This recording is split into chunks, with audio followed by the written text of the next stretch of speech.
Olá, meus queridos alunos, tudo bem com vocês, meus queridos alunos e minhas queridas alunas, tá? A partir de agora, a gente vai falar sobre o quê? Sobre programação e execução orçamentária e financeira e descentralização orçamentária e financeira. Um assunto importantíssimo, pequeno, mas de um custo-benefício gigante e está no edital de vocês aí do CNU Bloco 7. Vamos então estudar um pouco como é que funciona essa execução do orçamento, essa execução financeira.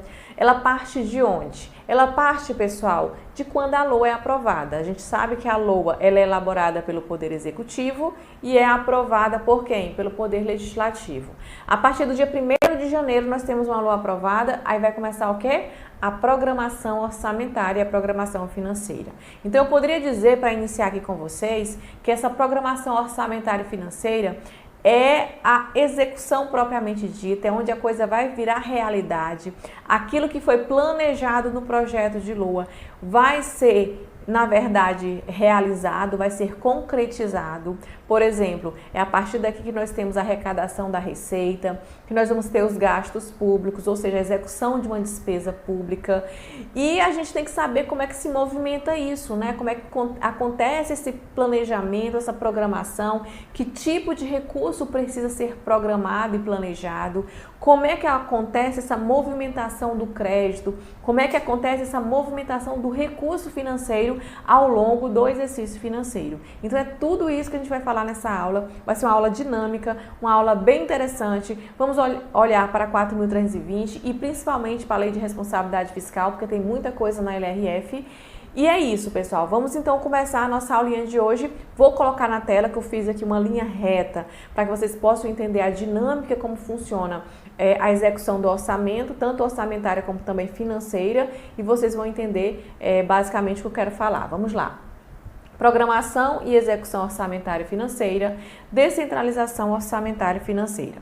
Falei para vocês que eu fiz um quadro, lembrando que nós estamos aqui na terceira etapa da LOA, ou seja, na execução mesmo do orçamento, e essa execução tanto é uma execução do crédito como a execução do recurso. Quando eu falo de orçamentário, eu estou fazendo uma execução do crédito orçamentário. Quando eu falo de financeiro, eu estou fazendo uma execução do recurso.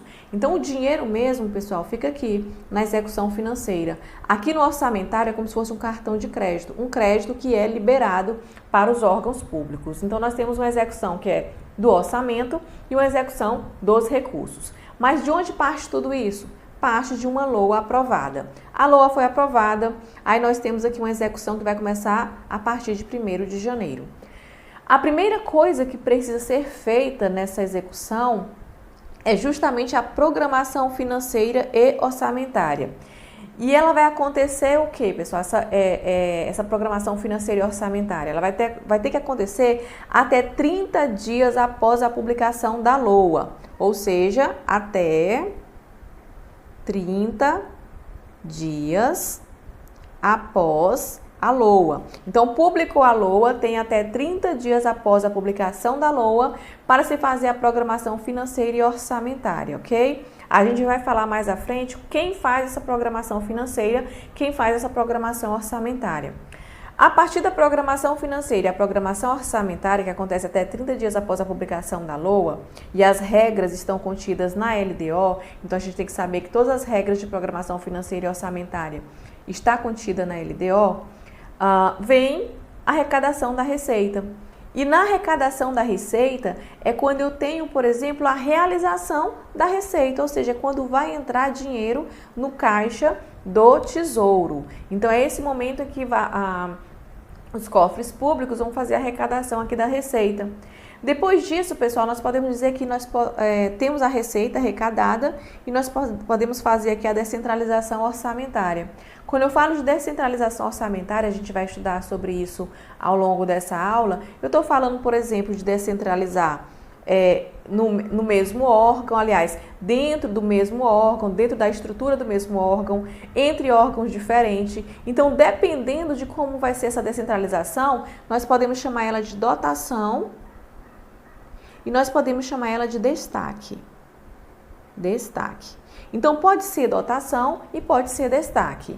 Eu tenho que dizer para vocês que essa descentralização de crédito orçamentário não depende de saldos bancários ou de recursos financeiros. Isso quer dizer que, no momento em que eu estou fazendo descentralização do crédito orçamentário, eu só estou descentralizando o crédito. Eu não preciso ter o quê, pessoal? Saldo bancário para fazer essa descentralização do crédito. Aí mais à frente nós temos o que? A realização da despesa. E a realização da despesa, segundo a 4.320, acontece no momento do empenho. Então nós temos um momento que nós vamos ter a realização da despesa, que é justamente no momento do empenho. E nós temos uma fase que vai ser justamente a movimentação dos recursos.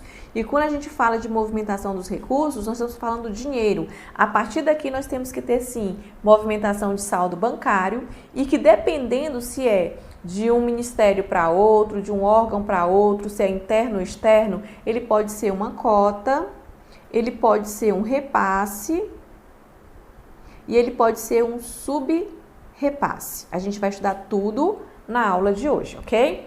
Então, nós temos a movimentação dos recursos, que pode ser uma cota, passe e subrepasse.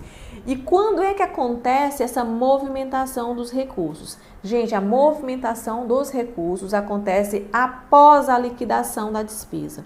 Então, sempre é após a liquidação da despesa. E o que é após a liquidação da despesa? Vamos lá. Nós sabemos que a despesa, a execução da despesa começa com o empenho, que é onde eu tenho a execução propriamente dita, a realização da despesa com empenho, segundo a 4.320. Quando acontece o empenho, depois do empenho o fornecedor vai entregar o bem e prestar o serviço. Aí nós temos um processo de liquidação. O fiscal do contrato vai fazer o atesto da nota, dizer que está tudo ok e aquilo vai ser liquidado. A partir daí, pessoal, nós temos a movimentação dos recursos. Então, vai sair dinheiro dos saldos bancários e vai movimentar os recursos entre os órgãos ou no órgão internamente. A gente vai falar dos tipos quando tiver mais à frente, ok? É nesse momento que nós temos realmente a descentralização o quê? Do dinheiro mesmo, tá? E dependendo do tipo, pode ser uma cota, um repasse ou um subrepasse. Vamos falar mais à frente sobre isso. Nós temos que lembrar que essa movimentação do recurso fica após a liquidação, após o fornecedor entregar o bem e prestar o serviço e antes do pagamento, ou seja, quando o órgão vai pagar o fornecedor. Então, fica após a liquidação e antes do pagamento. Mas o que eu quero que vocês saibam é de programação orçamentária, de programação financeira, de execução orçamentária e de execução financeira, vocês precisam saber que é somente isso que a banca vai cobrar de vocês. Ou a programação financeira e orçamentária, ou a arrecadação da receita, ou a descentralização dos créditos orçamentários, que não depende de saldo bancário, que é simplesmente os créditos que vão ser executados, que é como se fosse como é que eu posso dizer?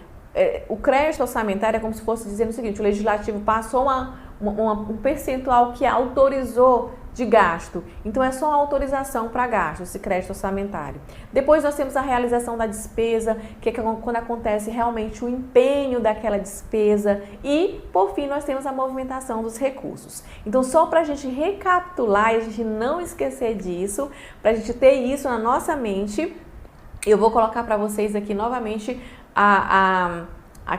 aquele esqueminha que eu fiz para que vocês possam fixar que dentro da execução orçamentária e dentro da execução financeira funciona exatamente assim. Agora a gente vai destrinchar, vai tentar trazer mais informações sobre como funciona cada um desses pontos. E aqui eu começo com a programação financeira e orçamentária. O que eu preciso saber sobre a programação financeira e orçamentária? Primeiro é o seguinte, pessoal. Até 30 dias, segundo a LRF, até 30 dias após a publicação dos orçamentos, isso é o artigo 8º da Lei de Responsabilidade Fiscal, nos termos em que dispuser a LDO, Lei de Diretrizes Orçamentárias, o Poder Executivo estabelecerá a programação financeira e o cronograma de execução mensal de desembolso. Então, algumas coisas eu quero dizer aqui para vocês. Primeiro, nós temos a execução da despesa, porque aqui eu estou olhando para a execução da despesa, ela é feita por meio de uma programação financeira e um cronograma mensal de desembolso. Esse cronograma, pessoal, é mensal. A primeira coisa que eu quero dizer para vocês é que, para se controlar as despesas públicas, há um cronograma mensal que, para a LRF, quem vai fazer? O Poder Executivo. Para a LRF é o Poder Executivo, mas muito cuidado. Eu vou deixar uma pergunta aqui para vocês. Somente o Poder Executivo faz programação financeira e cronograma mensal de desembolso? Fique com essa pergunta que a gente vai responder mais à frente, tá? Somente o Poder Executivo pode fazer programação financeira e cronograma mensal de desembolso? A gente vai responder já já, tá bom? Mas eu quero fazer uma outra pergunta para vocês. A gente viu que após a publicação da LOA se faz programação financeira e cronograma mensal de desembolso, ou seja, execução da despesa. Aí eu pergunto para vocês, essa execução só envolve despesas orçamentárias, já que ela acontece depois da publicação da LOA? Acontece somente despesas orçamentárias? É uma outra pergunta a se fazer e eu vou responder ela a partir de agora. Bom, pessoal, na programação, já está falando, programação financeira e cronograma de execução mensal de desembolso. Aqui não está falando de programação orçamentária, está falando de programação financeira. Se é programação financeira, por mais que fale que até 30 dias após a publicação da LOA eu preciso estabelecer essa programação financeira, mesmo assim, pessoal, eu vou usar todos os créditos que constam na LOA, ou seja, eu vou utilizar o que foi aprovado na LOA, vou utilizar dentro dessa programação os créditos adicionais que foram aprovados, mas também, pessoal, eu vou colocar outros tipos de despesas, por exemplo, restos a pagar, restituições de receita. Então percebam que não é só aquilo que é orçamentário. Aqui vai entrar também uma parte extra orçamentária. Por quê? Porque eu estou fazendo uma programação financeira, não é uma programação orçamentária. Então tem muita questão na prova que fala o seguinte, na programação financeira e cronograma mensal de desembolso não comporta, por exemplo, recursos como restos a pagar. Tá errado. Por quê? Porque os restos a pagar vão entrar sim na programação financeira e no cronograma mensal de desembolso. Por quê? Porque é o quanto eu vou desembolsar, é a programação de desembolso e não a programação orçamentária. Então, muito cuidado com isso. Entra recursos orçamentários da LOA, ou seja, aquilo que foi aprovado na LOA, entra os créditos adicionais que foram aprovados, ou seja, digamos que um crédito adicional foi aprovado a partir de maio. No cronograma de execução mensal de desembolso deste mês, a gente vai colocar de maio, a gente vai colocar também esses créditos adicionais. Restituições, restos a pagar, coisa que não estava no orçamento, que é extra-orçamentário, também vai entrar nessa programação financeira e execução mensal de desembolso, ok? É isso que eu quero que vocês saibam. Aí vocês podem me perguntar, professora, e como é que faz o controle da arrecadação? Aí o controle da arrecadação, pessoal, é por metas bimestrais de arrecadação. Aí a gente vai para o artigo, um outro artigo da Constituição, vamos tratar sobre isso, e depois um artigo da Lei de Responsabilidade Fiscal. Vamos lá. A Constituição fala o seguinte, o Poder Executivo publicará até 30 dias após o encerramento de cada bimestre, o relatório resumido de execução orçamentária, que a gente chama ele de REO. Então percebam, pessoal, que até 30 dias após o quê? O encerramento de cada bimestre. Nós temos aqui o mês de janeiro, o mês de fevereiro. Então, após o encerramento desses 2 meses, desse bimestre aqui, nós temos o quê? Até 30 dias após a publicação do relatório resumido de execução orçamentária, ou seja, vamos verificar as metas bimestrais de arrecadação. Isso sempre é verificado bimestralmente. E isso aqui, pessoal, tá onde? No artigo 165, no parágrafo 3º, ok? Então, nós temos aqui o Poder Executivo publicando até 30 dias após o encerramento de cada bimestre o relatório resumido de execução orçamentária. Então, a primeira coisa que eu quero que vocês saibam aqui é que o cronograma de desembolso da despesa é mensal e as metas de arrecadação, ou seja, a verificação das metas de arrecadação vai ser o quê? Bimestral. Então, aqui, quando eu tenho o encerramento de cada bimestre, nós temos o relatório resumido de execução orçamentária, mas nós vamos ver a meta de arrecadação também nesse relatório resumido de execução orçamentária. Mas isso vai ser reforçado ainda mais, pessoal, mais à frente, quando eu falar com vocês sobre o artigo 9º da LRF. Mas é isso que eu quero, primeiramente, dizer isso para vocês, né? que o cronograma de desembolso é mensal e as metas são bimestrais de arrecadação. E ela é verificada também no réu. A primeira pergunta que eu faço para vocês, eu já fiz essa pergunta, somente o Poder Executivo faz programação financeira? Gente, essa resposta a gente pode ver ela também na LDO. Nós vimos aqui que a LRF fala que somente o Poder Executivo faz. Só que a LDO continua. Nós sabemos que programação financeira tem regras também contidas onde? Na Lei de Diretrizes Orçamentárias. Se tem regras contidas na Lei de Diretrizes Orçamentárias, a gente precisa ver o que a LDO de cada ano fala. Então vamos lá.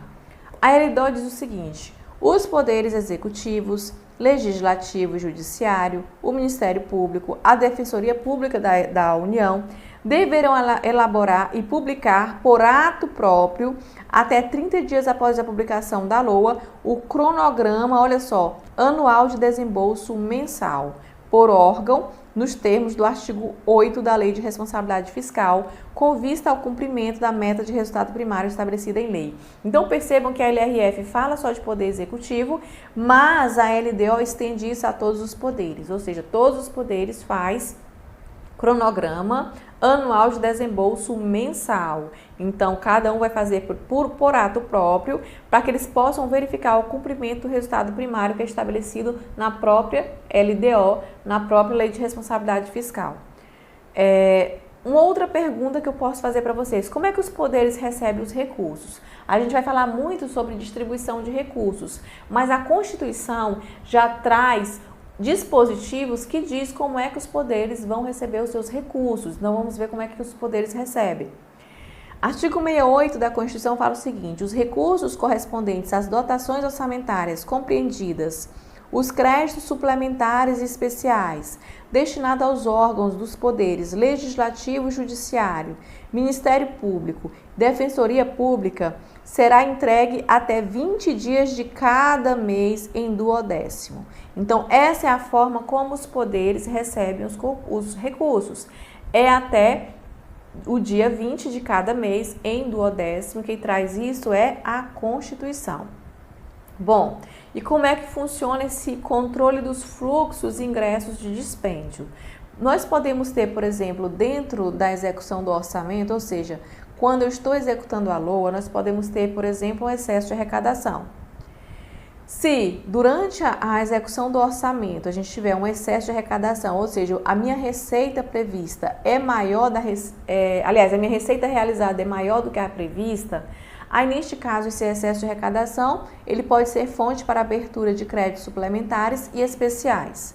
Mas dentro desse controle de ingresso e dispêndio, eu posso ter também frustração de arrecadação, que é quando minha receita for menor, ou seja, aquilo que eu estou executando de receita, aquilo que eu estou arrecadando de receita é menor do que foi previsto. Aí neste caso, pessoal, nós temos o que nós chamamos de limitação de empenho e movimentação financeira.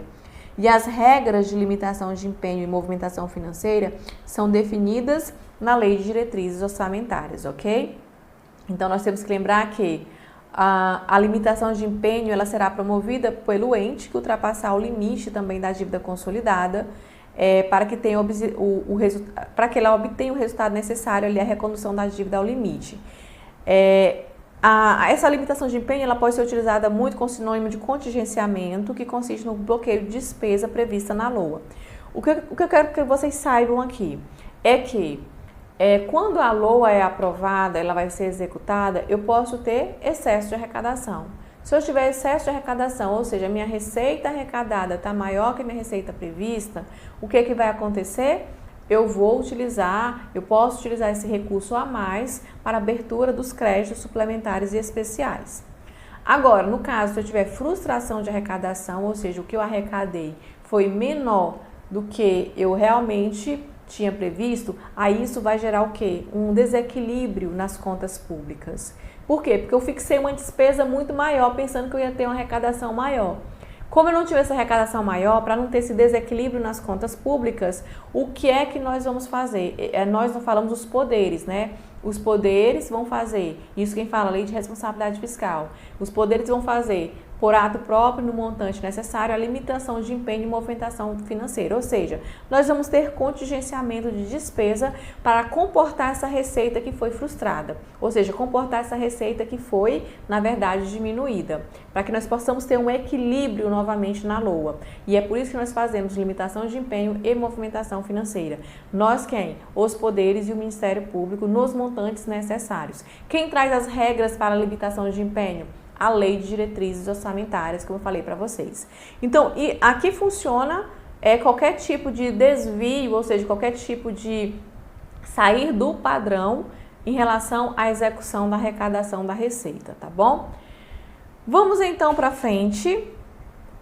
E aqui é importante nós falarmos do artigo 9º, que ele vai falar justamente isso que eu acabei de falar com vocês. Se verificado ao final de um bimestre, ou seja, a receita ela é verificada a cada bimestre, nós falamos que essa verificação é bimestral. Isso é verificado, por exemplo, no relatório resumido de execução orçamentária.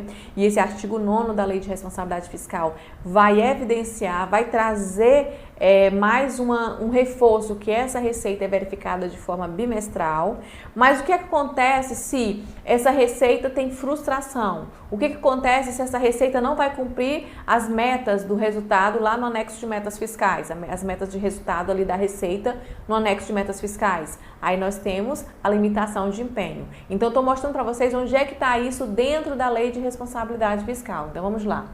Artigo 9º fala o seguinte: se verificado ao final de um bimestre que a realização da receita poderá não comportar o cumprimento das metas de resultado primário nominal, que são estabelecidas lá no anexo de metas fiscais, os poderes e o Ministério Público promoverão, ou seja, os poderes, todos, Poder Executivo, Legislativo e Judiciário, promoverão o Ministério Público, por ato próprio, nos montantes necessários, nos 30 dias subsequentes, ou seja, aconteceu aqui a frustração de arrecadação no final do bimestre, tem 30 dias subsequentes para fazer o quê? Limitação de empenho e movimentação financeira. E as regras, os critérios são fixados onde? Na Lei de Diretrizes Orçamentárias. Por que na Lei de Diretrizes Orçamentárias? Por que acontece isso? Para que nós possamos assegurar o equilíbrio entre a execução da despesa e a disponibilidade efetiva dos recursos públicos, ok? Agora a gente vai falar um pouquinho sobre como é que funciona a descentralização do crédito orçamentário, isso que é muito importante. Como é que funciona isso? Pessoal, nós temos um órgão central de movimentação dos créditos orçamentários e nós temos um órgão central de movimentação dos recursos orçamentários. Então, a gente pode dividir aqui, ó. Aqui nós temos a movimentação do crédito e aqui nós temos a movimentação do recurso. A execução da despesa, os estágios de execução da despesa primeiro nós temos o estágio de planejamento, né, que é justamente a fixação da despesa. Aqui nós temos o planejamento da despesa. O planejamento da despesa acontece onde? No próprio projeto de LOA. Então, nós temos aqui o projeto de LOA sendo aprovado pelo Poder Legislativo e elaborado pelo Executivo. Então, quando o Executivo elabora esse projeto, ele fixa a despesa, é o projeto de LOA ainda, é o planejamento. Depois disso, nós temos uma LOA aprovada. Aqui acontece que a LOA foi aprovada pelo Legislativo.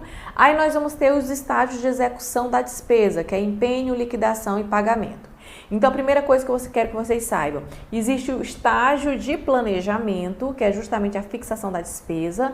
Nós vamos ter aqui ainda o projeto de LOA, o Poder Executivo fixando essa despesa, e o Legislativo aprovando essa despesa, essa fixação da despesa. Depois que o Legislativo aprova, nós temos o quê? Uma LOA aprovada. E eu falei para vocês que a movimentação do crédito, ela acontece quando? Quando a LOA é aprovada. Então, a partir do momento que a LOA é aprovada, nós temos o quê?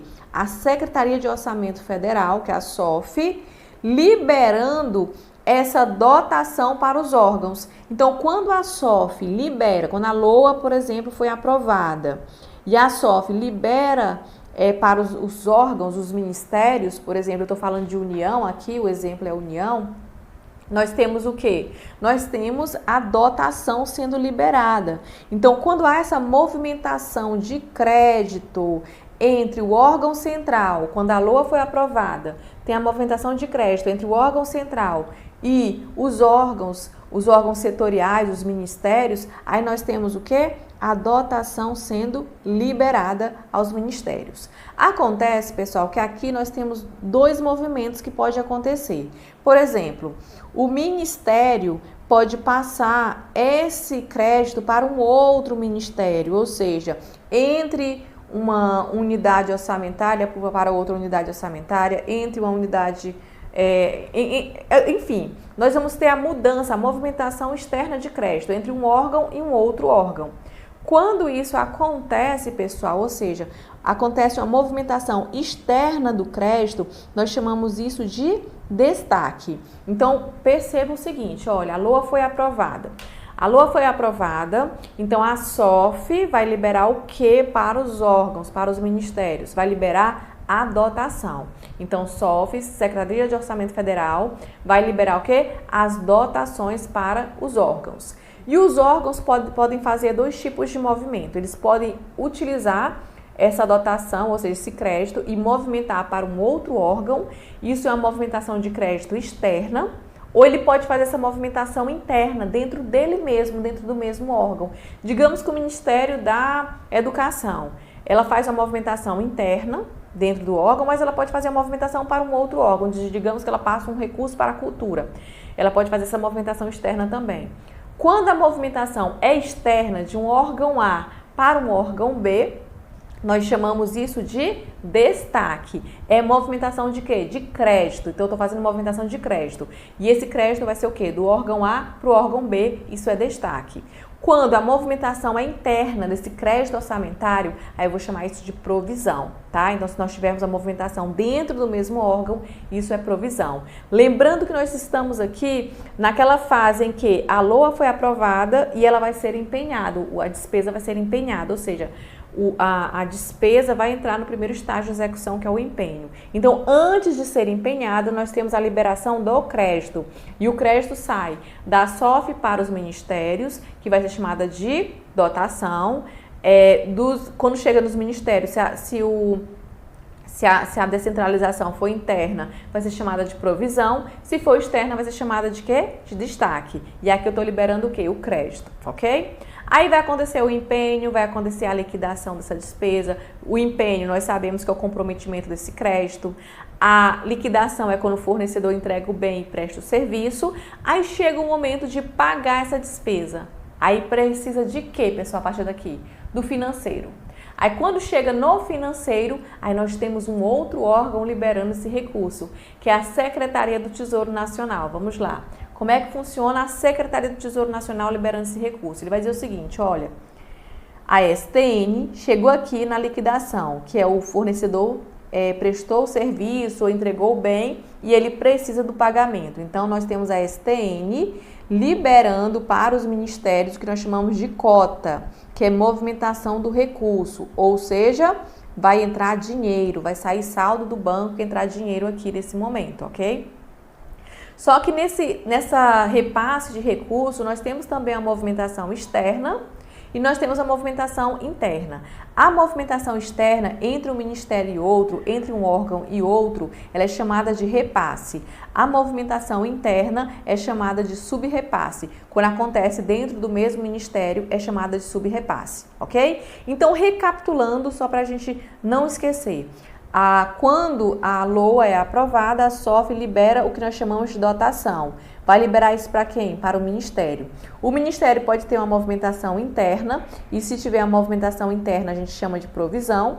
E pode ter uma movimentação externa, que nós chamamos de quê? De destaque. E aqui é a movimentação do quê, pessoal? Do crédito orçamentário. Eu estou liberando somente o crédito.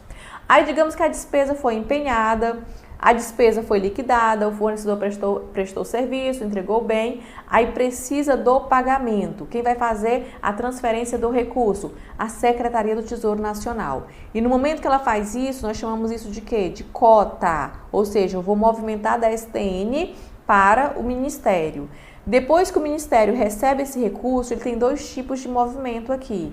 Tanto o movimento externo, ele repassando para um outro ministério, que se chama de repasse, como ele repassando esse recurso dentro do mesmo ministério, passando para as unidades administrativas e unidades orçamentárias. Aí isso se chama de movimentação interna ou subrepasse. Então é isso que cai na prova. Vão perguntar para vocês, vão confundir vocês, por exemplo, o que é destaque, o que é provisão, o que é repasse, o que é subrepasse, o que é cota, o que é dotação. Então a pergunta da prova vai ser dentro disso aqui, quando a gente tem descentralização do crédito orçamentário ou descentralização dos recursos. Aí vocês têm que lembrar que descentralização do crédito quais são? Dotação, nós temos a provisão e o destaque. Dotação da SOF para os ministérios, o destaque de um Ministério A para o Ministério B, e é movimentação de crédito, e a provisão é dentro do próprio Ministério, ou seja, internamente. Isso é o que acontece dentro dos créditos. Quando chega na movimentação dos recursos, aí nós temos que lembrar que do órgão central nós vamos passar o quê? Aliás, nós vamos passar a cota, né, para os ministérios. Quando chega dos ministérios, se eu vou fazer um destaque, aliás, se eu vou fazer um repasse para um outro ministério do recurso, vai ser chamado de repasse. Se vai ser internamente, vai ser chamado de subrepasse. É só não esquecer isso, tá? O que mais a gente pode lembrar em relação a essa descentralização? Aí eu faço uma pergunta para vocês. Se ocorrer movimentação de crédito ou recurso de um ministério, ou seja, da administração direta para a administração indireta, como é que funciona? Como é que chama esse tipo de, de transferência, de descentralização de recurso e de crédito? Vamos lá. Percebam que eu estou fazendo um repasse, aliás, uma movimentação do crédito ou a movimentação do recurso de um ministério da administração direta para a administração indireta, mesmo sendo entidade supervisionada daquele ministério. Como é que funciona? Em todos os casos, nós vamos considerar uma movimentação externa. Então, se nós estivermos transferindo da administração direta para a administração indireta, vai ser considerada uma movimentação externa, ou seja, para a movimentação do crédito, a gente vai chamar de destaque, para a movimentação do recurso, nós vamos chamar de repasse. Aí uma outra pergunta que eu posso dizer, vocês podem confundir, aqui é para a gente terminar essa aula, é a diferença que existe entre destaque e remanejamento. A gente pode ter uma questão de prova que cobre isso de vocês. Então, existe uma diferença entre destaque e remanejamento. Por exemplo, em que pese o outro órgão possa empenhar, liquidar e pagar, a classificação no CIAF permanece a mesma quando nós estamos tratando de destaque. Então, no destaque, não muda a classificação no CIAF, fica a mesma. Agora, o remanejamento, a gente tem uma mudança na classificação da despesa, ou seja, uma mudança na classificação institucional. Por quê? Porque eu vou alterar de um órgão A para um órgão B. Então, eu mudo a classificação institucional. Uma observação que é interessante nós lembrarmos, e isso está na Lei de Responsabilidade Fiscal, é que os recursos legalmente vinculados a uma finalidade específica, eles serão utilizados exclusivamente para atender o objeto de sua vinculação, ainda que em exercício diverso daquele que aconteceu o ingresso. Por exemplo, se eu tiver um recurso que foi vinculado à saúde, eu não posso passar esse recurso para a educação, se, por exemplo, digamos que a saúde só gastou 90, sobrou 10, e a educação gastou 110 e precisou de mais, nem pode gastar mais, mas está precisando de mais. Eu posso passar esses 10 para a educação? Não posso. Inclusive, eu não posso fazer isso nem no exercício diverso daquele que aconteceu o ingresso. Digamos, por exemplo, que esse recurso vinculado foi em 2024 para a saúde. Isso quer dizer que em 2025 esse recurso continua vinculado à saúde, segundo a Lei de Responsabilidade Fiscal. Então, um recurso legalmente vinculado a uma finalidade específica, ele será utilizado exclusivamente para atender ao objeto de sua vinculação, ainda que em exercício diverso em que ocorrer o ingresso. Então, muito cuidado com esse detalhe. E aqui a gente finaliza esse assunto, esse bloco de assunto, que é o que vocês precisam saber sobre programação orçamentária e financeira, execução orçamentária e financeira e descentralização e movimentação de créditos e recursos orçamentários e financeiros. É somente isso que vocês precisam levar para a prova. Espero ter ajudado vocês e aguardo vocês aí numa próxima aula, no próximo bloco. Até mais. Tchau, tchau.